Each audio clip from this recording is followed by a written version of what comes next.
The Lord be with you.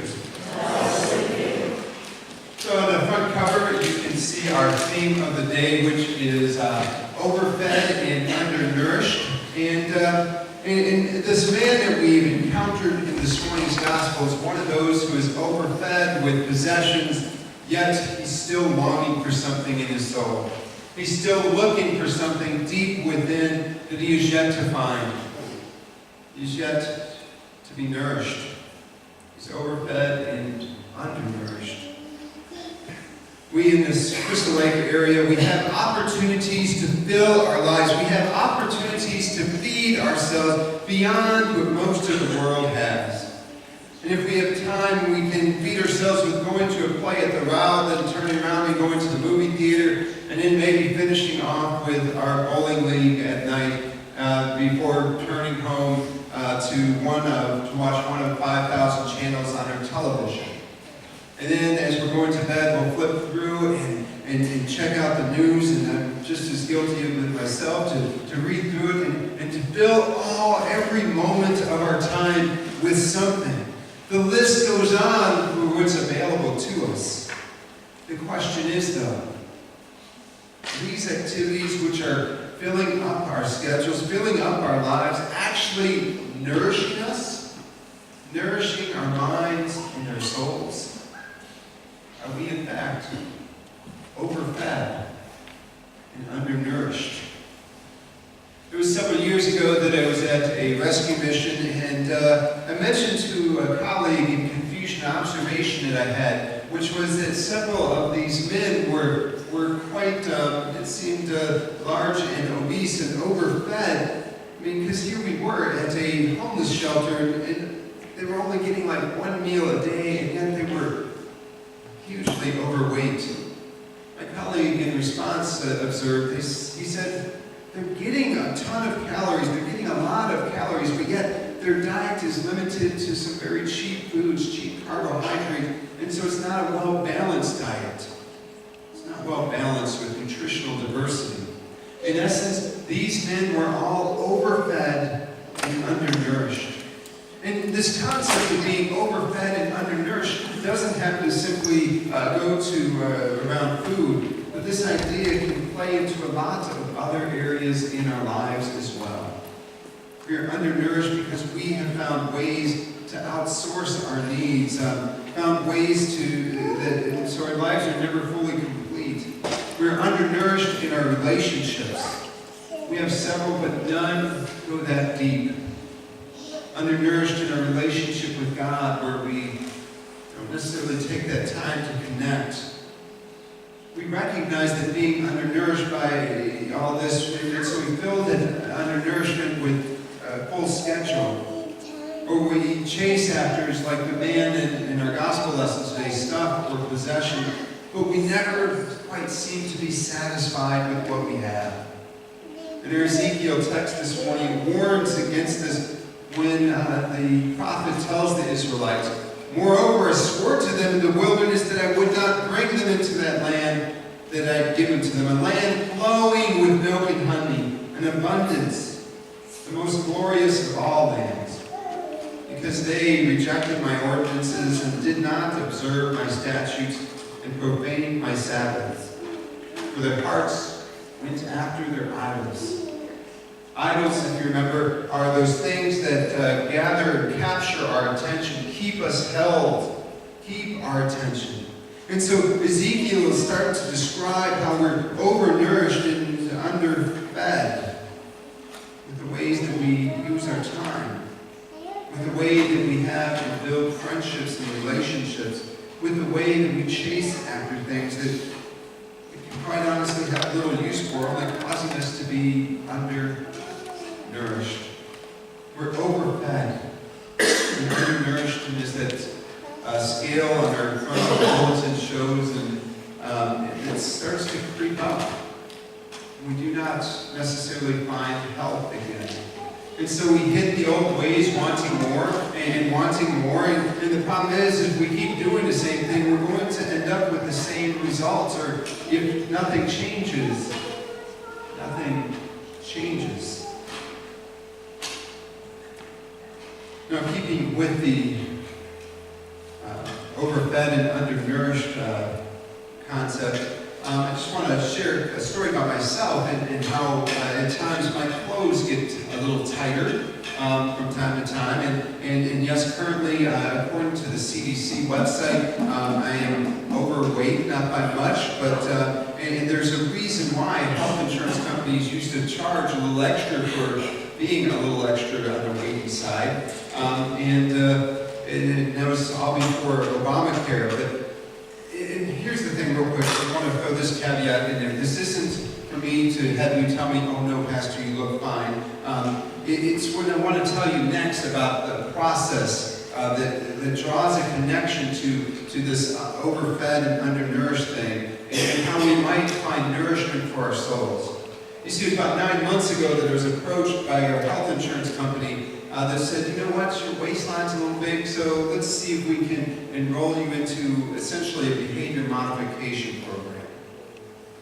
And so the first thing in this program was called OMADA. And OMADA, the first thing that they did was they sent me a scale. Now the cool thing about the scale is it wasn't just a scale, while it's still blinked numbers and everything in the morning when I step on it. This scale is connected by cell towers, so it automatically inputs the weight into a spreadsheet for me, essentially, or a graph, and I can see it. And so the first week they said, all we want you to do every morning, just step on the scale. Simple enough. You get that going. Then the next week they said, now what we want you to do is start tracking your meals. Track what you eat. Breakfast, lunch, and dinner, and snacks too. And while you're doing it, just check, is it small, is it medium, or is it large? Okay, and was it healthy, kind of healthy, or just plain unhealthy? And so they started having me do these little things each week to try to change and reshape the way you worked at it. And then the next week they said, now we want you to just start walking 7,500 steps a day.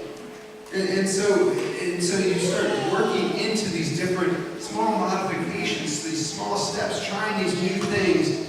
And eventually what I found was, hey, I just gotten into healthy weights. Now, bad habits kind of crept back in there and I'm back over that line, but my point isn't necessarily about talking about weight. It's more to make this analogy and to point out that how OMADA, or this program, had made a few changes to my daily routine in order to become fed, to become nourished, and to understand that, and to not go over those limits. Now, to how this can apply to our spiritual lives. We can look at our spiritual lives, we can look to how the church can help us to add those few healthy habits, which will lead to us to new routines that can form us from being overfed and undernourished spiritually to being nourished, to being fed spiritually. We heard from Kermit earlier about how when we are stewards of our time and talents, we're able to deepen our relationship with God. And I must say that when I heard this at 8 o'clock, and he started saying, you know, when we join a committee, it needs to be painful. I was like, oh, come on, that's not going to be inspiring. But I think his point was great. You move into things that you try a few items and you find what works out for you. And you continue in those habits. Maybe it's trying to carve out time each day to pray and to read scripture, to read a devotional. And our prayers that we lift up don't have to be prayers of a professional Christian, but they should be prayers with the concerns of our hearts on them. And if you're a parent, maybe taking time to read a Bible story with your children, and then just speaking quite frankly about how this relates to your own life, and allowing it to be part of who you are, or starting in on the Faith 5 and using that as a routine for you, your family. Maybe if you don't have an immediate family around, connecting with friends and just doing it with friends on a regular basis. Not only will you grow closer to God, you will grow closer as a family in friendship and care. And isn't that one of the things that we really want? We want to be nourished. We want to be fed. Other ways that we can become nourished is through serving, and there's a myriad of opportunities to serve. Through the food pantry, right? And one of the things that we're doing right now is a congregation, and we're 3,000 pounds there. We need another, 1,400 pounds to get to 2 tons, right? Is that, okay, 200?